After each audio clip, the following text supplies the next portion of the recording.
మాదిగ జాతి కులపరమైన అస్తిత్వం చెప్పులు కుట్టే వృత్తి ఇది దేశానికి తెలుసు. ఒక చెప్పులే కాకుండా చర్మం వృత్తికి సంబంధించిన వస్తువులు ఏది తయారైనా అవి ఈ సమాజానికి ఉపయోగపడే ఏ పరికరంగా మారినా సమాజ అభివృద్ధికి ఉపయోగపడ్డ ప్రతి చర్మ వస్తువు చర్మ పరికరం ఈ దేశ పురోభివృద్ధిలో కీలకమైన భూమిక పోషించింది. ఈ దేశ పురోభివృద్ధిలో అతి కీలకమైన పాత్ర పోషించిన చర్మం వృత్తిని నమ్ముకొని చర్మకారులుగా జీవించిన మనం ఆ వృత్తి చేసిన వాళ్ళుగా మనం బాధపడాల్సిన అవసరం లేదు. సమాజ అభివృద్ధికి మనం పాటుపడ్డోళ్ళం కనుక మన వృత్తి కూడా అందుకు అనుగుణంగానే పురోగమించడానికి ఉపయోగపడ్డది కనుక అందుకు మనం గర్వపడాలి. సమాజాన్ని వెనుకకు నెట్టేసే వాళ్ళు కొన్ని వృత్తులకు సంబంధించిన వాళ్ళు కూడా ఉన్నారు. సమాజాన్ని వెనుకకు నెట్టేసే వృత్తులో ఉన్న వాళ్ళు ఆ వృత్తిని చూసి గర్వపడుతున్నారు. కానీ సమాజ అభివృద్ధిలో భాగస్వామైన మనం మన వృత్తి ద్వారా సమాజాన్ని పురోగమించిన మనం చేసిన మనం మన వృత్తిని చెప్పుకోవడానికి బాధ సిగ్గుపడాల్సిన అవసరం లేదు. తరతరాలుగా వేల సంవత్సరాలుగా మన జాతి కులపరమైన అస్తిత్వం చర్మకారులం వృత్తి చెప్పులు కుట్టే వృత్తి. గర్వపడదాం. అది సమాజాన్ని ముందుకు నడిపించిందే కానీ వెనకకు తీసుకెళ్ళండి. అదే సమయంలో సమాజానికి ఉపయోగపడే ఆ చర్మం వృత్తి నుంచి వచ్చిందే మళ్ళా డప్పు. ఆ డప్పును ఆయుధంగా చేసుకొని సమాజాన్ని మేల్కొల్పే కాడ సమాజంలో ఉండబడే అన్ని వర్గాల కుటుంబాలు వాళ్ళు సంతోషంగా ఉండే సమయంలో వేడుకల్లో డప్పులు కొట్టాం. వాళ్ళు చనిపోయిన సందర్భంలో వాళ్ళ బాధలు మర్చిపోవడానికి డప్పులు కొట్టాం. ఎవరికైనా మన డప్పు వాళ్ళ అభివృద్ధికి కూడా ఉపయోగపడ్డది. ఇప్పుడే చెప్పినట్టుగా ఎంతో మందిని గెలిపించే కాడ రాజ్యాలు ఏలే కాడ మన డప్పు వాళ్ళకు ఉపయోగపడ్డది. కానీ మొదటిసారి ఈ డప్పు రేపు ఫిబ్రవరి 7వ తారీఖు నాడు మీ బిడ్డల భవిష్యత్తు కోసం మనం కొట్టబోతున్నాం.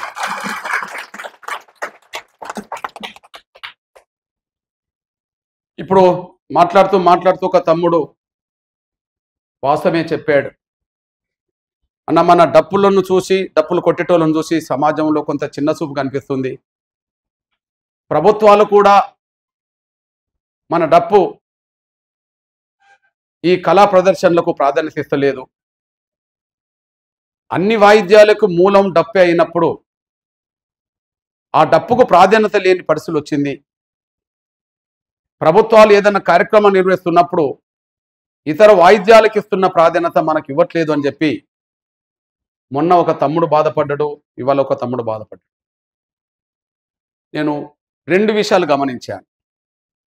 మొన్న సోమాజిగూడలో నా తమ్ముడు చెప్పినప్పుడు, అన్న మన కళా ప్రదర్శనను ప్రభుత్వాలు సరిగా చూడట్లేదు, మన డప్పు కళా ప్రదర్శనలకు ప్రాధాన్యత ఇవ్వట్లేదు అని సోమాజిగూడలో తమ్ముడు బాధపడ్డాడు. ఇప్పుడు వచ్చిన ఒక తమ్ముడు మాట్లాడుతూ, అన్న మన కులంలో కూడా డప్పును పట్టుకొని మనం కొట్టడం అంటే అందరూ గౌరవించట్లేదు, ఇదేదో వీళ్ళు డప్పులు పట్టు కొట్టేటోళ్ళు అనే పద్ధతిలోని కొంత మనవళ్ళు కూడా కొంత చిన్న చూపు చూస్తుండ్రు. ప్రతి ఇంట్లో ఉండాల్సిన డప్పు కొన్ని ఇళ్ళకే పరిమితమైంది అని చెప్పి మనవాళ్ళు కూడా బాధపడ్డారు. అంటే ప్రభుత్వం నిర్లక్ష్యం ఒకవైపు మన వృత్తి మీద మన సాంస్కృతిక వాయిద్యం మీద నిర్లక్ష్యం కనిపిస్తుంది. మన డప్పు సమాజాన్ని మేలుకొల్పింది, అన్నిట్లో మన డప్పు భాగస్వామ్యమైంది. కానీ ఆ డప్పును కొట్టడానికి మనవాళ్ళు కూడా కొంత వెనుకబడిపోతుండని చెప్పి మనవాళ్ళు బాధపడ్డారు.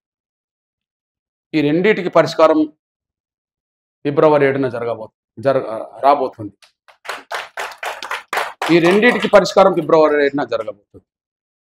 మొదటి పరిష్కారం మన డప్పును మనం కొట్టుకోవడం. బహుశా ఇప్పటికీ ఇంకొక 4 రోజులు టైం ఉన్నది. ఫిబ్రవరి 7 అంటే ఇంకో నెల రోజులు టైం ఉన్నది. సరిగ్గా జనవరి 7కు అన్ని జిల్లాల్లో యాత్రలు మొదలు కాబోతున్నాయి. ఆ యాత్రలకు మద్దతుగా నేను కూడా 33 జిల్లాల పర్యటన నేను కూడా ఉంటాను. ఒకవైపు 10 ఉమ్మడి జిల్లాలో మన కళానేతల ఆధ్వర్యంలో, ఇటు పాటలు పాడే కళాకారులు, డప్పు వాయిద్యకారుల ఆధ్వర్యంలో ప్రధానంగా బృందాలు ప్రచారంలోకి వెళ్ళబోతున్నాయి. ఎక్కడెక్కడ మన డప్పులు ఉన్నాయి, ప్రతి డప్పును హైదరాబాద్కు రప్పించే విధంగా ప్రయత్నం చేయడం. నేను విజ్ఞప్తి చేస్తున్నా, రేపు 1,00,000 డప్పుల ప్రదర్శనలో పోటీ ఎవరితోటి? ఇప్పటి వరకు పోటీ ఇప్పటికే ఆ వాయిద్యం మీద పట్టున్న కళాకారుల మధ్యలోనే పోటీ ఉంటుంది, ఒకరికి మధ్యలో. ఒకరు ఒక రకమైన వాయిద్యం వేస్తే ఇంకొకరు వాయిద్యం, ఒకరు ఒక రకమైన డ్యాన్స్ దానికి సమకూర్స్తే ఇంకోటి. బహుశా రేపు నిన్నటి వరకు డప్పు పట్టని మన మాదిగలే మీకు పోటీదారులు కాబోతుంటారు అనేసి మీరు ఈ రోజు కూడా డప్పు పట్టుకోవడానికి సిద్ధంగా లేని వాళ్ళందరూ రేపు డప్పు కొట్టబోతుంటారు. మీరు చూడబోతున్నది ఏంటంటే వాళ్ళతోటి మీరు పోటీ పడాల్సి వస్తుంది. కానీ రేపటి నుంచి వాస్తవం చెప్తున్నా. మాదిగల్లో డాక్టర్లు ఉన్నారు, వాళ్ళు తెల్ల కొట్టు వేసుకొని డప్పు కొడతారు. మీ ప్రదర్శనలో వాళ్ళు ఉంటారు. మాదిగల్లో లాయర్లు ఉన్నారు, మాదిగల్లో సర్పంచులు ఉన్నారు, మాదిగల్లో ఎంపీటీసీలు ఉన్నారు, మాదిగల్లో ఎమ్మెల్యేలు ఉన్నారు. ఒక మాట చెప్పంటే నిన్నటి వరకు డప్పు కూడా పట్టుకోవడానికి సిద్ధంగా లేని వాళ్ళందరూ ఫిబ్రవరి 7న సంకన డప్పను వేసుకొని రాబోతున్నారు. ఆ పిలుపులో భాగంగా ముందు ఇంటికో డప్పు అయితే కొనండి అని చెప్తున్నాం. ఇప్పుడు ఊర్లో ఒక 20-30 డప్పులు ఉంటాయి.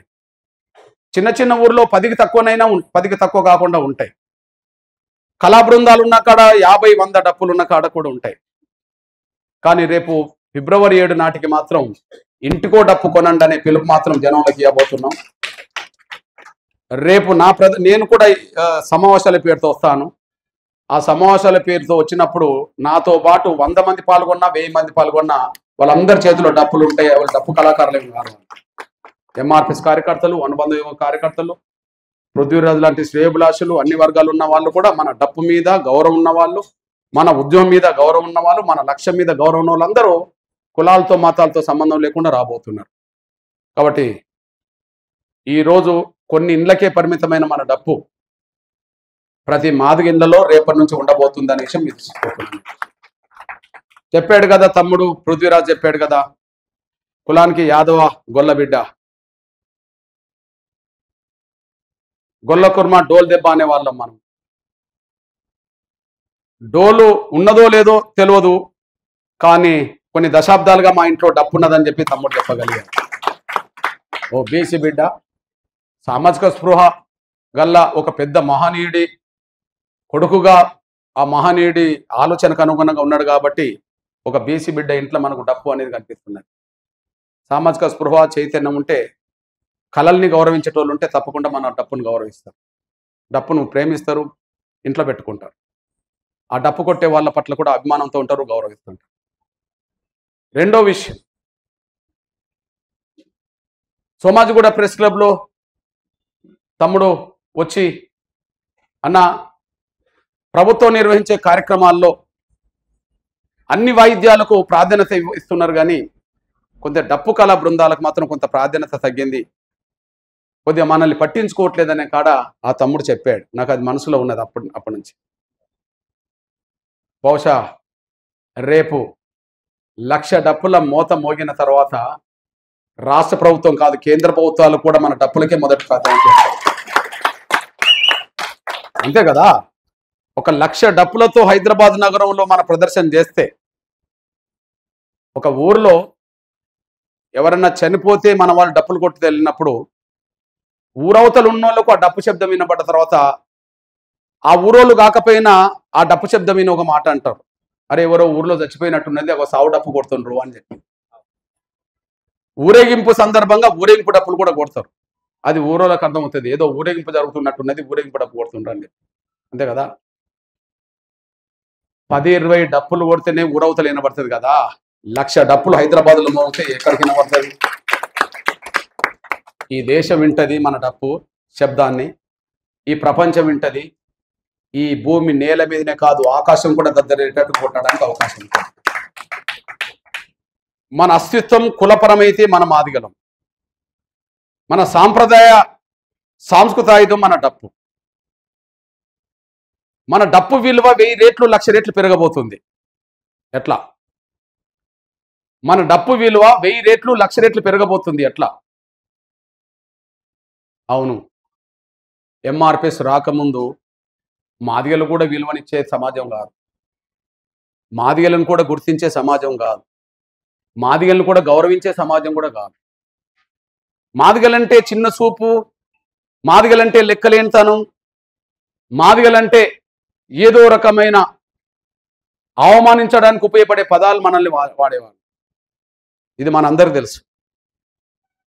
మన మాదిగానే ఒక అస్తిత్వం పాతాళంలోకి తొక్కేయబడ్డది. మన మాదిగానే కులపరమైన అస్తిత్వం పాతాళంలో తొక్కేయబడ్డది.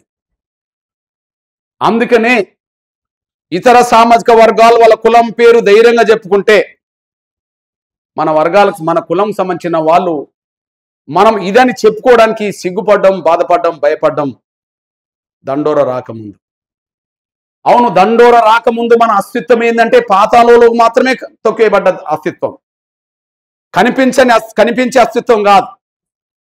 మరి 1000 సంవత్సరాలుగా మన మాదిగానే అస్తిత్వం పాతాళంలో తొక్కేయబడ్డది. అందుకని మనం కులమని చెప్పుకోవడానికి సిగ్గుపడ్డాం. కానీ ఎంఆర్పిఎస్ వచ్చినాక పాతాళంలో ఉండబడే మన మాదిగల అస్తిత్వం ఇవాళ దేశ రాజధానిలోనే, రాష్ట్ర రాజధానిలోనే మాదిగ అని చెప్పి ధైర్యంగా గర్వంగా చెప్పుకునే కాడికి వచ్చేసింది. ఇప్పుడు చెప్పండి, మాదిగ ఉద్యమం రాకముందు మాదిగల అస్తిత్వం ఎక్కడ ఉండేది? మాదిగల ఉద్యమం వచ్చినాక అస్తిత్వం ఎట్లా పెరిగింది? మాదిగ ఉద్యమం రాకముందు అవమానాలు, మాదిగ ఉద్యమం వచ్చినాక వ్యక్తిగతమైన మనకు ఒక గౌరవం. అంటే మాదిగని చెప్పుకోవడం ద్వారా మనకు విలువ పెరిగిందే కానీ విలువ తగ్గలేదు, గౌరవం పెరిగిందే కానీ గౌరవం తగ్గలేదు. ఎవరికి వినపడని మాదిగనే పేరు ఇవాళ ధైర్యంగా చెప్తున్నా నేను. 30 ఏళ్ల క్రితం ఈ దేశంలో 6,000 కులాలు ఉన్నట్టే, 1000 సంవత్సరాల నుంచి ఒక 6,000 కులాలని అనుకుంటే ఈ 6,000 కులాల్లో ప్రధానంగా అతిపెద్ద జనాభా గల మాదిగ కులం పేరు సమాజంలో వినబడేది కాదు. మాదిగ అనే పేరు 30 ఏళ్ల క్రితం మాదిగ అనే పేరు వినబడేది కాదు ఈ సమాజంలో. కానీ ఇవాళ 30 ఏళ్ల తర్వాత భారతదేశంలో అన్ని పత్రికల్లో, అన్ని ఎలక్ట్రానిక్ మీడియాలో, అన్ని సోషల్ మీడియాలో ఇవాళ మాదిగ అనే పేరే ప్రధాన మనసులో నిలబడుతుంది. ఏ కులపరమైన సామాజిక అంశం మీద చర్చ జరిగితే, ఏ కులపరమైన పేరు అన్న ముందుకు వస్తుందంటే ఈ తెలుగు నేల మీదనే కాకుండా దక్షిణాది రాష్ట్రాల్లో దేశవ్యాప్తంగా ఇవాళ మాదిగ అనే పేరే పత్రిక వార్తల్లో ప్రధాన అంశంగా మారుతుంది. మాదిగ అనే 3 అక్షరాల పేరు తర్వాతనే మిగతా కులాల పేర్లు వస్తున్నాయి. కొన్ని పేర్లు ఇంకప్పటికి రాకుండా కూడా ఉన్నాయి. కానీ మనం చెప్పుకోకున్నంత వరకు మన అస్తిత్వం పాతాళం తొక్కేయబడ్డది. చెప్పుకున్న తర్వాతనే ప్రపంచానికి మన జాతి ఏందో తెలిసిపోయింది అనేసి మనం మర్చిపోవాలి. నంబర్ 1, అంటే చెప్పుకోవడం వల్ల గుర్తింపు, గౌరవం పెరిగిందే తప్ప తగ్గలేదు అనేసి మీరు మర్చిపోవాలి. అట్లనే నిన్నటి వరకు ఎవరెవరి కోసమో మన డప్పులు మోగినాయి, ఎవరెవరి కోసం డప్పులు మోగినాయి. వీళ్లకు పూట గడవని కుటుంబాల్లో వచ్చిన వాళ్ళు కాబట్టి 100 రూపాయలు ఇచ్చినా వీళ్ళు మనకు డప్పులు కొట్టడానికి వస్తారు, 200 ఇచ్చినా డప్పులు కొట్టడానికి వస్తారు, ఏమి ఇయ్యకపోయినా ఎప్పుడన్నా ఇస్తాడని చెప్పి డప్పులు కొట్టుకొని వస్తారు అనే ఒక ఎక్కడో ఒక దిక్కు వాళ్ళ మనసులో చిన్న చూపున్న పరిస్థితి నుంచి మేము డబ్బుల కోసం కాదు, మా జాతి బిడ్డల భవిష్యత్తు కోసం కూడా కొట్టుకోగలుగుతామనే స్థాయికి తీసుకొద్దాం. ఒక్కసారి 1,00,000 డప్పులతో మన జాతి అస్తిత్వం, మన గుండె చప్పుడు వినిపించగలిగితే మన డప్పు అనే విలువ, డప్పుకు ఉండబడే గౌరవం ఇప్పటికంటే 1,00,000 రెట్లు పెరుగుతుంది అనేసి కూడా మీరు మర్చిపోవాలి. అందువల్ల ముందుగా రేపు ఫిబ్రవరి 7న జరగబోయే కార్యక్రమం అనంతరం వర్గీకరణ విషయంలో తేల్చుకుంటుంది గవర్నమెంట్. ఇంకా జాప్యం చేసి వీళ్ళను దూరం చేసుకుందామా, సమస్య పరిష్కరించి వీళ్ళని దగ్గర చేసుకుందామనే నిర్ణయానికి వాళ్ళు రావడానికి దారితీస్తుంది. ఎప్పుడు? ఫిబ్రవరి 7 తర్వాత. ఇంకా కమిషన్ తిరుగుతుంది కాబట్టి, కమిషన్ రిపోర్ట్ రావాలి కాబట్టి, ఆ వచ్చే రిపోర్ట్ నాటికి మనం ఫిబ్రవరి 7 నాడు కార్యక్రమం ఉండబోతున్నాం కాబట్టి, ఫిబ్రవరి 7న జరిగే కార్యక్రమం చూసినాక ముందుకెళ్తామా చూడొద్దా అనే పద్ధతిలో వాళ్ళు ఆలోచించుకుంటారు కాబట్టి అది ఒక కార్యక్రమం. అంటే ఫిబ్రవరి 7న 1,00,000 డప్పులతో మనం మాదిగ గుండె చప్పులు వినిపించిన తర్వాత వర్గీకరణ విషయంలో ముందు అడిగేయాలా వెనక అడిగేయాలనే విషయం వాళ్ళు ఆలోచించుకుంటారేమో, ముందుకెళ్ళక తప్పదు కాబట్టి. కానీ ఏబిసిడి వర్గీకరణ ఆ రోజు 2 రోజులకో 10 రోజులకో కావడం ఖాయమే కానీ ఆ 1,00,000 డప్పులతో ముందుగా పెరిగేది మాత్రం డప్పు కళాకారుల గౌరవం అనేసి కూడా మీరు మర్చిపోయారు. ఆ క్షణం నుంచే డప్పు కళాకారుల గౌరవం ప్రపంచం మొత్తం పెరుగుతుంది. వర్గీకరణ తర్వాత వస్తుంది. అంటే మనం డప్పు కొట్టుకోవడం ద్వారా, మన డప్పు మన కోసం కొట్టడం ద్వారా మన హక్కులు ఏనాడైనా వస్తాయి కానీ ముందుగా వచ్చేది మన డప్పు కళాకారులకు గౌరవం అనేసి కూడా మీరు మర్చిపోతారు సార్. అందువల్ల 2 రకాలుగా 2 అంశాల మీదనే కొట్టండి. డప్పు కళాకారుల గౌరవం, డప్పు శబ్దం ప్రపంచంలో పెరగాలంటే, ఆ విలువ పెరగాలంటే ప్రతి మాదిగ బిడ్డ రేపు డప్పును సంకనేసుకొని రావాల్సిందే. డప్పు గౌరవం పెరగాలి, డప్పు కళాకారుల గౌరవం పెరగాలి. డప్పు గౌరవం పెరగాలి, డప్పు కళాకారుల పెరగాలి. అన్ని వాయిద్యాల కంటే ముందు పురాతన వాయిద్యం మనదే అయినప్పుడు, మన వాయిద్యం నుంచి అన్ని వాయిద్యాలు వచ్చినప్పుడు, అన్ని వాయిద్యాలకు పెరిగిన గౌరవం మన వాయిద్యానికి ఎందుకు తగ్గింది? మన వాయిద్యాన్ని మన కోసం కొట్టకుండా సమాజం కోసం కొట్టిన మాట నిజమే, సమాజ అవసరాల కోసం కొట్టిన మాట నిజమే, దానివల్ల మనం కొంత భృతి కల్పించుకున్న మాట వాస్తవమే. కానీ మొదటిసారి మన జాతి గౌరవం, మన జాతి అస్తిత్వం, మన డప్పు గౌరవం, డప్పు అస్తిత్వం ప్రపంచానికి తెలిసేలాగా ఫిబ్రవరి 7న కొట్టడానికి రంగసిద్ధం. దయచేసి ఆ విషయాన్ని మీరు ఆలోచించండి. రెండోది మన బిడ్డల భవిష్యత్తు. అందరూ చెప్పారు 30 ఏండ్ల నుంచి పోరాటం జరుగుతుంది అని. 94 2024 దాటిపోయాం. 30 ఏండ్లు దాటింది. ఈ 30 ఏండ్లలో ఎప్పుడు మీరంటూ ఉన్నారని మీరు కూడా నా జాతి అస్తిత్వాన్ని నిలబెట్టే ప్రయత్నం చేస్తున్నారని నా మనసులో ఉండే. జాతిలో అంతర్భాగమైన నా డప్పు కళాకారులు నా జాతి అస్తిత్వాన్ని, ఆ కళా అస్తిత్వాన్ని ప్రపంచంలో నిలబెట్టుకుంటూ వస్తున్నారు అనే ఒక అభిమానం ఉండే. కానీ నా డప్పు కళాకారులు కారణాలు ఏమైనా, లేదా నా మాదిగల కళాకారులు పాటలు పాడే వాళ్ళు ఎవరైనా సొంత జాతి అస్తిత్వం, ఆత్మగౌరవం, హక్కుల గురించి 30 ఏళ్ళుగా యుద్ధం జరుగుతున్నప్పుడు మన పాటలు, మన కొట్టిన డప్పు ప్రత్యక్షంగా మన జాతికి ఉపయోగపడలేదు కదా, మన జాతి బిడ్డలకు ఉపయోగపడలేదు కదా, వాళ్ళ భవిష్యత్తుకు ఉపయోగపడలేదు కదా అని చెప్పి ఎక్కడో ఒక దిక్కు ఆవేదన నాకు ఉండేది. ఆ పూటకు ఉపయోగపడవచ్చు మనం డప్పులు కొట్టడం వల్ల, కానీ అది జాతి బిడ్డల భవిష్యత్తు కోసం కాదు. మీ అందరికీ తెలుసు, ఇప్పుడు మనం డప్పు కళాకారులం. మీరు డప్పు కళాకారులైనా రేపు ప్రతి మాదిగిళ్ళలో నేను డప్పు ఉండాలని నేను కోరుకుంటున్నా. ఇప్పుడు డప్పు కళాకారులు మీరు, కానీ నేను ప్రతి మాదిగిళ్ళలో డప్పు ఉండాలని కోరుకుంటున్నా. డప్పు ఉండాలని కోరుకునేది మన సాంస్కృతిక వారసత్వాన్ని నిలబెట్టుకోవడానికే, అంతే తప్ప ఇంకోటి కాదు. కానీ సాంస్కృతిక వారసత్వాన్ని 100,000 సంవత్సరాలుగా వచ్చిన మన సాంస్కృతిక వారసత్వాన్ని మనం మనదని ఓన్ చేసుకోవడానికి డప్పు కావాలంటున్నా. కానీ మీరు కొట్టిన డప్పే మీ బిడ్డలు కొట్టాలని చెప్పి మీ బిడ్డలను చదువుకోనివ్వరా? మీ బిడ్డలు డాక్టర్లు కావద్దా? మీ బిడ్డలు కలెక్టర్లు కావద్దా? మీ బిడ్డలు ఎంఆర్ఓలు, ఆర్డీఓలు, రెవెన్యూ ఆఫీసర్లు కావద్దా? మీ బిడ్డలు పోలీస్ అధికారులు కావద్దా? మీ బిడ్డలు లాయర్లు కావద్దా? మీ బిడ్డలు ఇంజనీర్లు కావద్దా? కావాలి కదా, కావాలి కదా. ఇప్పుడు నువ్వు డప్పే కొడుతున్నావు. నీ డప్పును ప్రేమించాలి, నా డప్పును ప్రేమించాలని చెప్పి ప్రతి ఇంటికాడ డప్పు ఉండాలని నేను కోరుకుంటా. ప్రతి ఇంటికాడ డప్పు ఉండాలని కోరుకునేది నీ బిడ్డలు లాయర్లు కావద్దనో, డాక్టర్లు కావద్దనో కాదు.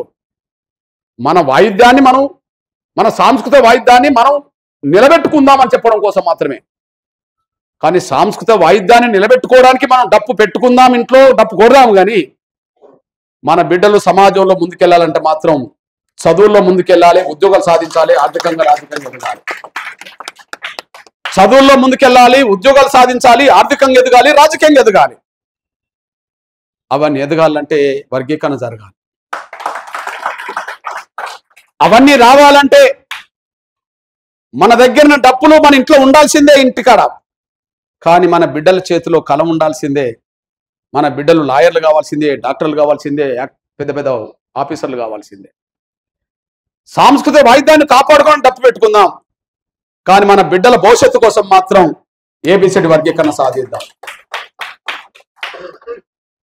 ఎవరు ఎన్ని మాట్లాడినా, ఎన్ని రకాలుగా ఇబ్బందులు వచ్చినా వర్గీకరణ సాధిస్తే కదా మన బిడ్డలు చదువుకోవడం ముందుకెళ్ళేది. వర్గీకరణ సాధిస్తే కదా మన బిడ్డలు ఉద్యోగాలు సాధించేది. వర్గీకరణ సాధిస్తే కదా మన బిడ్డలు ఆర్థికంగా రాజకీయంగా ఎదిగేది. మన వాటా మనకు రానంత కాలం మన అభివృద్ధి వెనుకకు పోయినట్టే కదా. మనకు రావాల్సిన అవకాశాలన్నీ మన పక్క సోదర వర్గమే మొత్తం అనుభవించి వాళ్ళు పైకొచ్చారు కదా. మన అందరికి రావాల్సిన అవకాశాలు ఒక వర్గం తీసుకొని ముందుకెళ్తుంటే మనకు రావాల్సిన వాటా గురించి కూడా మనం పాట పాడలేకపోయాం కదా. మనకు రావాల్సిన వాటా గురించి కూడా మనం డప్పు కొట్టలేకపోయాం కదా. ఈ ఆవేదన బాధ ఉన్నది. అయినప్పటికీ ఈ ఉద్యమం 30 ఏళ్ళు జరుగుతున్నప్పుడు కళాకారులు అంటేనే అన్ని సామాజిక వర్గాల్లో కళాకారులు ఉన్న మాట నిజమే, పాటలు పాడేటోళ్ళు.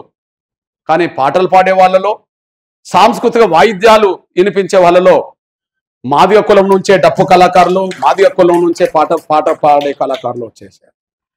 అంటే అన్ని సామాజిక వర్గాల్లో సాంస్కృతిక వాయిద్యాలు ఉన్నాయి, అన్ని సామాజిక వర్గాల్లో పాటలు పాడేటోళ్ళు ఉన్నారు. కానీ ఎక్కువ మంది అదే సమయంలో డప్పులు కొట్టేవాళ్ళు, పాటలు పాడేటోళ్ళు సామాజిక వర్గాల రీత్యా చూసుకున్నా కూడా మాదిగ సామాజిక వర్గంలోనే ఎక్కువ మంది ఉండడానికి అవకాశం ఉన్నది. చూస్తే ఇది వాస్తవమే కదా, ఎక్కువ మంది ఉన్నమాట వాస్తవమే కదా. కానీ ఈ నేపథ్యంలో ఈ 30 ఏళ్ల పోరాటంలో ఎక్కడో 94లో ఒక కుగ్రామమైన ప్రకాశం జిల్లాలో ఒక 10-20 మందితో మొదలుపెట్టిన ఉద్యమం ఇవాళ భారతదేశంలో అతిపెద్ద సామాజిక ఉద్యమం ఎదిగి ముందుకు సాగుతున్నది. లక్ష్యానికి దగ్గరకు వచ్చాం. వర్గీకరణ సాధించే ప్రయత్నంలో కీలక దశకు చేరాం. ఈ నేపథ్యంలో మీకు విజ్ఞప్తి చేస్తున్నాను. నేను మొన్న సుప్రీంకోర్టు తీర్పు మనకు అనుకూలంగా వచ్చింది. సుప్రీంకోర్టు తీర్పు ద్వారా మన బిడ్డలకు భవిష్యత్తు వచ్చిందనే ఆలోచన వచ్చేసింది. ఇక సుప్రీంకోర్టు తీర్పుతో మన బిడ్డలు ముందుకెళ్ళబోతున్నారు, చదువుల్లో ముందుకెళ్ళబోతున్నాం, ఉద్యోగాలు మా బిడ్డలకు రాబోతున్నాయి. ఒకనాడు వర్గీకరణ ఒక 5 ఏళ్ళు జరిగినప్పుడు మన బిడ్డలకు చదువుల్లో అవకాశాలు పెరిగినాయి, ఉద్యోగాలు పెరిగినాయి. ఇప్పుడు సుప్రీంకోర్టు తీర్పుతో నా బిడ్డలు విజయం సాధించారు, నా బిడ్డలకు భవిష్యత్తు ఉంటుంది అనుకుంటున్న సమయంలో మళ్ళీ స్వార్థపరమైన ఒక వర్గం, పలుకుబడి వాళ్ళకు సంబంధించిన వాళ్ళు మళ్ళీ మన బిడ్డల నోటికాడు కూడు కూడా తీసుకెళ్ళడానికి గుంజుకోవడానికి ప్రయత్నం చేస్తున్నారు. ఈ నేపథ్యంలో ఉద్యమం మొదలుపెట్టి సుప్రీంకోర్టు తీర్పు నాటికి ఎన్నో పరిణామాలు జరిగినాయి. 30 ఏళ్లలో ఎన్నో ఆటుపోట్లు, ఎన్నో అడ్డంకులు, ఎన్నో కుట్రలు, ఎన్నోసార్లు నిర్బంధాలు, ఎన్నోసార్లు లాఠీ దెబ్బలు, ఎన్నోసార్లు జైళ్ళు, ఎంతో మంది బిడ్డలు చనిపోయినారు. మిమ్మల్ని అడుగుతున్నా, అమరులైన వాళ్ళలో ఎవరున్నారని నేను అడగను. కానీ జైలుకి వెళ్ళిన వాళ్ళలో కళాకారులు ఎంతమంది ఉన్నారంటే, జాతి కోసం ఉద్యమం కోసం జైలుకి వెళ్ళిన వాళ్ళు ఒక 10,000 మంది వెళితే అందులో ఒక 10 మంది కళాకారులు జాతి కోసం వచ్చిన దాంట్లో ఉన్నారా? నాకు తెలిసి ఈ 30 ఏళ్ల ఉద్యమంలో ఏ ఉద్యమం మీద రానంత నిర్బంధం, ఏ ఉద్యమం మీద రానన్ని కేసులు ఎంఆర్పిఎస్ మీద వచ్చినాయి. 97 నుంచి మిలిటెంట్ ఉద్యమం జరిగింది, మొన్నటి కేసీఆర్ ప్రభుత్వం వరకు కూడా జరిగింది. 98 నుంచి మిలిటెంట్ ఉద్యమాలు జరిగినాయి, మొన్నటి కేసీఆర్ ప్రభుత్వం వరకు కూడా జరిగినాయి. ఆ పరంపరలో చూస్తే దాదాపు 30 నుంచి 35,000 మంది వివిధ సందర్భాల్లో జైలు పాలైనరు. నాతో పాటు నేనే 3-4 సార్లు జైలుకి వెళ్లాల్సి వచ్చేసింది. 30-35,000 మంది జాతి బిడ్డలు జాతి కోసం జైలుకి వెళ్ళారు. జాతిలో అంతర్భాగంగా ఉండబడే నా జాతి కళాకారులు, పాటలు పాడే వాళ్ళలో, లేకపోతే డప్పులు కొట్టే వాళ్ళలో ఎంతమంది జైలుకి వెళ్ళినరు అని అంటే, పోనీ ఎంతమంది మీద కనీసం కేసులు అన్నబడ్డాయి అంటే, మన వాళ్ళ మీద కేసులు లేవు, జైలు లేవు. కానీ ఇతర సమాజం కోసం కానీ ఇతర అస్తిత్వ ప్రాంతీయ ఉద్యమాల కోసం కానీ పాటలు పాడిన వాళ్ళు మనోళ్ళు ఎక్కువ, జైలుకి వెళ్ళిన వాళ్ళు కూడా మనోళ్ళు ఎక్కువ. పాటలు పాడిన వాళ్ళు మనోళ్ళు ఎక్కువ, జైలుకి వెళ్ళిన వాళ్ళు మనోళ్ళు ఎక్కువ. అంటే ఇతరాత్ర అంశాల మీద దృష్టి పెట్టి పాటలు పాడితే నీ భవిష్యత్తు మారలేదు, నీ ద్వారా ఎవరు పాటలు పాడించుకున్నారో వాళ్ళ భవిష్యత్తు మాత్రం మారింది. నువ్వు ఆ పాటల్లో భాగంగా ఉద్యమాల భాగంగా డప్పులు కొట్టడానికి వెళితే నీతో డప్పులు కొట్టించుకున్న వాళ్ళు ఆ పూటకు నీకు ఖర్చులు పెట్టించిండ్రేమో కానీ వాళ్ళు మాత్రం లక్షల కోట్ల రూపాయలు సంపాదించిన సంపాదన పనులకు ఎదిగారు. ఏ నా కళాకారుల కుటుంబం ఆర్థికంగా నిలబడలే, ఏ కళాకారుల కుటుంబం పెద్ద శక్తివంతంగా ఎదగలే. కానీ మనతో పాటలు పాడించుకున్న వాళ్ళు, మనతో డప్పులు కొట్టించుకున్న వాళ్ళు మాత్రం అన్ని రంగాల్లో ఎదిగినరు. వాళ్ళు మనల్ని శాసించే కాడికి వచ్చేసారు. చివరికి వాళ్ళే మనల్నే జైల్లో పెట్టే కాడికి వచ్చేసారు. ఇవన్నీ మనం చూసాం. దయచేసి విజ్ఞప్తి చేస్తున్నాను, 30 ఏళ్ల పోరాటంలో కష్టాలు, బాధలు, నిందలు, నిర్బంధాలు, కుట్రలు, జైళ్ళు, మరణాలు ఇవన్నీ చూశాం. కానీ మీ అన్నకి చెప్తున్నా, 30 ఏళ్ల పోరాటంలో మీరు మీ దగ్గర 10 రూపాయలు ఉన్నాయా లేవా అనేది కాదు, ఎంఆర్పిఎస్ ఉద్యమాన్ని నడుపుతున్న, ఎంఆర్పిఎస్ ఉద్యమానికి నాయకత్వం వహిస్తున్న ప్రతి కార్యకర్త, ప్రతి నాయకుడు, ప్రతి నాయకురాలు పేద కుటుంబం వచ్చిన వాళ్ళే, పూట గడవని కుటుంబం వచ్చిన వాళ్ళే. మన ఉద్యమంలో కూడా మీరు ఎవరన్నా ఆలోచించండి. ఎంఆర్పిఎస్ ఉద్యమానికి నేతృత్వం వహిస్తున్న, ఎంఆర్పిఎస్ అనుబంధ విభాగాలకు నేతృత్వం వహిస్తున్న ఏ నాయకుడు, ఏ నాయకురాలు కుటుంబం అన్న చూడండి, ఆర్థికంగా చాలా పేద కుటుంబం వచ్చిన వాళ్ళే. ఆర్థికంగా చాలా పేద కుటుంబం వచ్చిన వాళ్ళే కానీ జాతి భవిష్యత్తు కోసం మడమ తిప్పని పోరాటానికి నాయకత్వం వహిస్తున్నారు ఈ ఉద్యమాన్ని. 30 ఏళ్ల పోరాటంలో మడమ తిప్పకుండా కుటుంబాలను మరిచి యుద్ధం చేసినట్టు ఉన్నది కదా. లక్ష్యాన్ని చేరడానికి దగ్గరకు వచ్చాం కదా. 30 రోజుల పాటు నా కళాకారులైన, పాటలు పాడే నా తమ్ముళ్ళు చెల్లెలు, లేదా డప్పులు కళాకారులైన నా తమ్ముళ్ళు చెల్లెలు 30 రోజుల పాటు మీ బిడ్డల భవిష్యత్తు కోసం కొట్టరా. ఆ రోజు మీ బిడ్డల భవిష్యత్తు కోసం మన కళాకారులందరినీ తీసుకురారండి. వర్గీకరణ జరగకపోతే మీ చేతిలో డప్పులు ఉంటాయి, మీ బిడ్డల చేతిలో డప్పులు ఉంటాయి, మీ బిడ్డల చేతిలో డప్పులు ఉంటాయి. కానీ వర్గీకరణ జరిగితే ప్రతి ఇంట్లో డప్పులు ఉంటాయి కానీ మీ ఇంట్లో ఉద్యోగస్తులు కూడా ఉంటారు, మీ ఇంట్లో డాక్టర్లు ఉంటారు, మీ ఇంట్లో యాక్టర్లు ఉంటారు. వర్గీకరణ జరగకపోతే నువ్వు నీ బిడ్డల్ని మళ్ళీ డప్పు కొట్టడానికి తయారు చేస్తావేమో. తయారు చేయడం అనేది తప్ప నేను అనను, ఎందుకంటే మన సాంస్కృతిక వాయిద్యం కాబట్టి. కానీ అక్కడికే పరిమితం కావద్దు కదా. నిరక్షరాస్యులని మనం ఉండద్దు కదా, ఇంకా నిరుపేదలుగానే ఉండద్దు కదా. నిరక్షరాస్యులపై అక్షరాస్యులకు మారాలి కదా, అక్షరాస్యులు ఉద్యోగస్తులుగా మారాలి కదా, ఆర్థికంగా ఎదగాలి కదా, రాజకీయంగా ఎదగాలి కదా. ఇవన్నీ రావాలంటే వర్గీకరణ జరగాలి కదా. ఆ వర్గీకరణ జరగాలంటే 30 రోజుల పోరాటంలో, ఈ రాబోయే 30 రోజుల ప్రయత్నంలో ఒక 30 రోజుల పాటు మాత్రం నా కళాకారులైన పడుతున్న పాటలు పాడే వాళ్ళైనా, డప్పులు కొట్టకు సంబంధించిన వాళ్ళైనా మీరు 30 రోజుల సమయం ఇవ్వగలిగితే నిజంగా 100 తరాలకు భవిష్యత్తు ఇచ్చిన వాళ్ళు అవుతుంది. నువ్వు ఈ వర్గీకరణ ఉద్యమంలో, ఈ అంతిమ ప్రయత్నంలో, అంతిమంగా జరిగే ఈ ప్రయత్నంలో, అనుకున్నది సాధించే ప్రయత్నంలో, అమలు చేయించుకునే ప్రయత్నంలో నువ్వు టైం ఇస్తే 100 తరాలకు భవిష్యత్తుని ఇచ్చిన వాళ్ళు అవుతావు మీరు. కానీ మీరు టైం ఇవ్వకపోతే మీ బిడ్డలు కూడా భవిష్యత్తు చూడని వాళ్ళు అవుతారు. మీరు 30 రోజుల టైం ఇచ్చి చూడండి, 1,00,000 డప్పులతో మన గుండె చప్పుడు వినిపించేటట్టు చూడండి, 1000 గొంతులతో మన పాటలు పాడేటట్టుగా చూడండి. ఆ 2 సక్సెస్ అవుతే 100 తరాల భవిష్యత్తును మనం ఇచ్చిన వాళ్ళం అవుతాం, రాబోయే 100 తరాలకు ఇచ్చిన వాళ్ళు అవుతాం. మీరు అందులో భాగస్వాములు కాకపోతే మీ కన్న బిడ్డలు కూడా మీరు భవిష్యత్తుని ఇచ్చిన వాళ్ళు కాదు. రేపు అందులో భాగస్వాములు కాకపోతే మీ కన్న బిడ్డలకు, మీ బిడ్డలకు మీరు భవిష్యత్తు ఇచ్చిన వాళ్ళు కూడా కాదు. 30 రోజుల పాటు మీరు శ్రమించండి. ఫిబ్రవరి 7న లక్షల మందితో మనం దండోరేసి నిరూపించండి. ఆ 2 కార్యక్రమాలు సక్సెస్ చాలు, మన ఈ తరమే 100 తరాలకు భవిష్యత్తు ఇచ్చిన వాళ్ళు అవుతాం, రాబోయే 100 తరాలకు. కానీ ఆ కార్యక్రమం ఏమాత్రం విఫలమైనా, ఆ కార్యక్రమంలో ఏమాత్రం మీరు పాల్గొనకపోయినా, మీరు ఎవరి భవిష్యత్తు గురించో డప్పులు కొడుతున్నాయి కానీ మీ బిడ్డల భవిష్యత్తును బాగు చేసుకోవడానికైతే మీరు పనిచేసినట్టుగా. మీ బిడ్డల భవిష్యత్తు గురించి పనిచేయాలంటే మాత్రం 30 రోజులు మాత్రం తిరగాల్సిందే, ఫిబ్రవరి 7న రావాల్సిందే. మళ్ళీ చెప్తున్నా, ఫిబ్రవరి 7న జరగబోయేది. ఇప్పటి వరకు డప్పు బృందాలు ప్రతి ఊర్లో ఉన్నాయి. మనకు బృందాలు అంటే కళా బృందాలు మొత్తం నైపుణ్యంతో కూడిన బృందాలు లేకపోవచ్చు, కానీ ప్రతి ఊర్లో సావులకు పోయేది మనవలే కదా. ఊరికి 5, 10, 20 ఉంటాయి కదా. ఏదైనా పండుగలకు వచ్చినప్పుడు ఏదైనా చిన్న చిన్న ఊరేగింపులో కూడా మన వాళ్ళు అక్కడ పోయి కొడతారు కదా. అవి ప్రతి గ్రామంలో ఉన్నాయి. అదే సమయంలో కళా నైపుణ్యంతో కూడిన బృందాలు కూడా, డప్పు బృందాలు కూడా ఉన్నాయి. ఇవి ఒక వైపు. మరొక వైపు ఖచ్చితంగా ఎంఆర్పిఎస్ అనుబంధ విభాగాలు, వర్గీకరణ సమర్థించే పృథ్వీరాజు లాంటి అనగాన వర్గాల బిడ్డలు, అగ్ర కులాలకు సంబంధించిన వాళ్ళు కూడా రేపు మాదిగ దండోరకు సంబంధించిన మన డప్పు కొట్టబోతున్నారు. మన డప్పు అనేది ఇప్పుడు మన చేతిలో ఉన్నది. రేపు ఫిబ్రవరి 7న అన్ని వర్గాలకు సంబంధించిన వాళ్ళు డప్పు కొట్టడానికి రంగం సిద్ధమవుతుంది. అంతేకాదు ఆ ప్రదర్శన ఏ స్థాయిలో ఉండాలంటే మన డప్పు కళాకారులము డప్పు కొడుతూ ప్రదర్శనలో పాల్గొంటాం, పాటలు పాడే వాళ్ళు పాల్గొంటారు ఒక బృందాలుగా. కానీ ఆ ప్రదర్శనలో ఇంకా చాలా శకటాలు వస్తాయి. 26 జనవరికి గవర్నమెంట్ ఏం పెడుతుంది? తెలంగాణ అన్ని కదా, పెడతాయా లేదా కదా.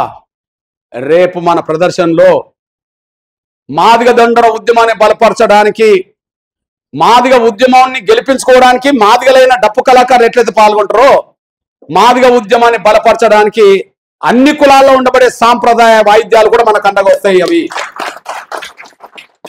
నాకు తెలిసి ఒక 30-40 ప్రధాన కులాల్లో సాంప్రదాయ వాయిద్యాలు ఉన్నాయి. ఆదివాసుల్లోనే 20-30 వాయిద్యాలు ఉన్నాయి. కోయళ్ళకు ఉంటుంది, గోండలో ఉంటుంది, ఇంకోటి ఉంటుంది. మన బీసీలో మన గొల్ల కుర్మ డోల్ దెబ్బ నుంచి మొదలుకుంటే ప్రతి బీసీలో చాలా కులాలకు కూడా వాయిద్యాలు ఉన్నాయి.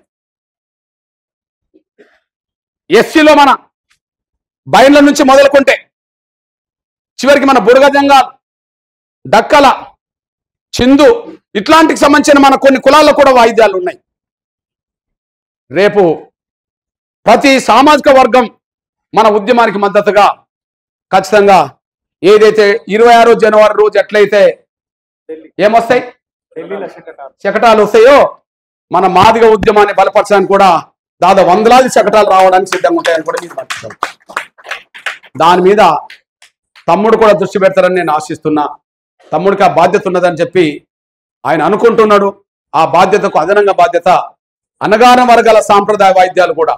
అవును, మాదిగ ఉద్యమంలో మాదిగ బిడ్డలు ఉన్న వాళ్ళు పాటలు పాడతారు. కానీ మాదిగేతర వర్గీకరణ ఉద్యమాన్ని బలపరిచే వాళ్ళందరూ పాటలు పాడతారా లేదా? రేపు మాదిగ ఉద్యమంలో మాదిగ బిడ్డలుగా సాహిత్యకారులు వ్యాసాలు రాస్తారు. కానీ వర్గీకరణ ఉద్యమాన్ని బలపరిచి అన్ని వర్గాల వాళ్ళు వ్యాసాలు రాస్తారా లేదా? మాదిగ జర్నలిస్టులు ఉన్నారు. మాదిగ జర్నలిస్టులు మాదిగల కోసం వార్తలు రాస్తారు అనుకుందాం, చూపెడతారు అనుకుందాం. కానీ మాదిగేతర వర్గీకరణ ఉద్యమాన్ని సమర్థించే వాళ్ళందరూ కూడా మనకు అండగా నిలబడతారా లేదా? మాదిగ ప్రొఫెసర్లు రేపు ఉద్యమానికి వస్తారు. వర్గీకరణ సమర్థించే ఇతర వర్గాల ప్రొఫెసర్లు కూడా మన వర్గీకరణ ఉద్యమానికి వస్తారు కదా. అట్లనే మాదిగ కళా సాంప్రదాయమైన వృత్తి అనబడుతున్న మన ఆయుధమైన మనం మన కోసం డప్పులు ఎట్లా కొడతామో అన్ని సామాజిక వర్గాల సాంప్రదాయ శబ్దాలు కూడా మన కోసం వినబడబోతున్నాయని కూడా మీరు మర్చిపోతారు. సైలెంట్ ఒక మాట చెప్పాలంటే, ఈ రోజు నుంచి మీరు ఒక్కసారి ఊహించుకోండి, ఆ 1,00,000 డప్పుల ప్రదర్శన ఎలా ఉండబోతుంది అనుకుంటే, 10 మంది డ్రెస్ చేసుకొని డప్పులు కొట్టుకుంటూ పోతేనే ఎంతో ఆకర్షణీయంగా ఉంటుంది. 100 మంది పోయిన కాడ చుట్టుపక్కల ఊర్లన్నీ ఆకర్షించబడతాయి. కానీ 1,00,000 డప్పులు వస్తే ప్రపంచమే మన వైపు దూరపోతుంది అనేది కూడా మీరు మర్చిపోతారు. ఒక మాట చెప్పాలంటే, మన డప్పు విలువను గౌరవాన్ని ప్రపంచంలో పెరగడం కోసం మాత్రం మళ్ళీ ఆ కార్యక్రమం ఉంటుంది. ముందు ప్రపంచంలో మన డప్పుకు విలువ పెరుగుతుంది, డప్పు కళాకారుల గౌరవం పెరుగుతుంది. ప్రభుత్వాలు కూడా మనల్ని చిన్న చూపు చూడకుండా ఏ ప్రాధాన్యతైనా మనకి ఇవ్వడానికి అవకాశం ఉంటుంది. అంతిమంగా వర్గీకరణ సాధించుకోవడానికి, అమలు చేసుకోవడానికి ఉపయోగపడుతుంది. ఈ ఒక్క విషయాన్ని మీ దృష్టికి నేను తీసుకోవచ్చు. అడ్డంకులు కుట్రలు చేసే వాళ్ళు ఇంకా ఉన్నారు. మనకంటే వాళ్ళు శక్తివంతులు. ముఖ్యంగా మాల సామాజిక వర్గంలో ఆర్థికంగా రాజకీయంగా ఎదిగిన వాళ్ళు ఉన్నారు. వాళ్ళు వర్గీకరణకు ఇప్పటికీ అడ్డు తగులుతామంటారు. వర్గీకరణకు అడ్డు తగులడం అంటే అర్థం ఏంటంటే, వర్గీకరణ సాధించుకొని మన బిడ్డలకు పల్లెంలో అన్నం పెడుతున్న సమయంలో, అన్నం పెట్టి కూర వడ్డించాలని ప్రయత్నం చేస్తున్న సమయంలో పక్కవాడు వచ్చి మన బిడ్డ ముందటున్న పల్లెన్ని గుంజుకొని వెళుతుంటే తినే అన్నం గుంజుకొని వెళ్తుంటే మనకి ఎంత బాధ ఉంటుందో, మన వర్గీకరణ అడ్డుకోవడానికి ఇప్పుడు ప్రయత్నం చేస్తున్న వాళ్ళ జరుగుతున్న ప్రయత్నాలు కూడా అదే బాధ, ఆవేదన మనకున్నది. ఆ ఆవేదన పోయి మన బిడ్డల భవిష్యత్తు రావాలంటే వర్గీకరణ సాధించాలి. ఆ వర్గీకరణ సాధించడం కోసం నా తమ్ములు చెల్లెలైన పాటలు పాడే కళాకారులు లేదా డప్పు వాయిద్యానికి సంబంధించిన కళాకారులు అవుతున్నారో, మీరు ఈ నెల రోజుల పాటు మనసును దీని మీదనే పెట్టి, ఈ నెల రోజుల పాటు మనసును దీని మీద పెట్టి గ్రామాన్ని తిరిగి ఇల్లు తిరిగి ఖచ్చితంగా ప్రతి ఇంటి నుంచి ఇంటికో డప్పు రావాలని నినాదం ఖచ్చితంగా ఎంఆర్పీసీ ఇవ్వబోతుంది. ఇంటికో డప్పు రావాలని ఎంఆర్పీసీ ఇవ్వబోతుంది. నువ్వు మాదిగ బిడ్డవు అయితే రా, వర్గీకరణ సమర్థించే బిడ్డవు ఏ కులములైనా సరే అండగా నిలబడమని చెప్పి పిలుపునివ్వబోతున్నాం. కనుక ఆ పిలుపుని జయప్రదం చేసే కాడ నా జాతి యావత్తు మీరు ముందట ఉండాలని చెప్పి నేను కోరుతూ, ఈ విషయంలో మొత్తం అన్ని వర్గాలతో సంఘీభావం తీసుకొచ్చే విషయంలో, అన్ని వర్గాల అండ నిలబెట్టే విషయంలో నా తమ్ముడు పెద్దలు మాజీ మంత్రివర్యులు తెలంగాణ ఉద్యమ ప్రారంభ రథసారథైన గౌరవ ముచ్చెర్ల సత్యనారాయణ గారి తన కొడుకు అయిన కుమారుడైన నా తమ్ముడు పృథ్వీరాజ్, నాకు ముచ్చెర్ల సత్యనారాయణ గారు అంటే చాలా ఎనలేని గౌరవం. ఒక సందర్భంలో పెద్ద ఆయన బతికున్నప్పుడే ఇంటికి తీసుకెళ్ళి, తమ్ముడు పృథ్వీరాజ్ ఇంటికి తీసుకెళ్ళి ఇంట్లో కూర్చుండబెట్టుకొని భోజనాలు వడ్డించి మాతో పాటు పెద్ద ఆయన కూడా తిన్నాడు. ఆయనకు ఎనలేని గౌరవం తెలంగాణ సమాజంలో ఉన్నది. కానీ గుర్తించే వాళ్ళు తక్కువ ఉండడం వల్ల కొన్ని విషయాల్లో మన గౌరవం నిలబెట్టుకోలేని పరిస్థితులు పడ్డాం. కానీ రేపు మన కార్యక్రమం అనంతరం ఎక్కడెక్కడ మన వర్గాలకు గుర్తింపు లేదో, ఎక్కడెక్కడ మన మహనీయులకు గుర్తింపు రాలేదో, వాళ్ళందరి గుర్తింపు గౌరవాన్ని నిలబెట్టడం కోసం జరిగే ప్రయత్నంలో మనందరం కలిసి పనిచేసే రోజు రాబోతుంది. కనుక దయచేసి నా తమ్ముడికి విజ్ఞప్తి చేస్తున్నా, అన్ని వర్గాల మద్దతును కూడా గట్టిగా ఎట్లయితే నిలబడబోతున్నామో అన్ని వర్గాల సాంప్రదాయ వాయిద్యాలను కూడా ఈ కార్యక్రమంలో భాగస్వాములయ్యే విధంగా మీరు నా తమ్ముడు చొరవ తీసుకోవాలని చెప్పి పృథ్వీరాజుకు మన జాతి తరఫున నేను విజ్ఞప్తి చేస్తూ రేపు భవిష్యత్తు కార్యక్రమాన్ని జయప్రదం చేయాల్సిందిగా నేను కోరుతూ ముగిస్తున్నాను. ధన్యవాదాలు.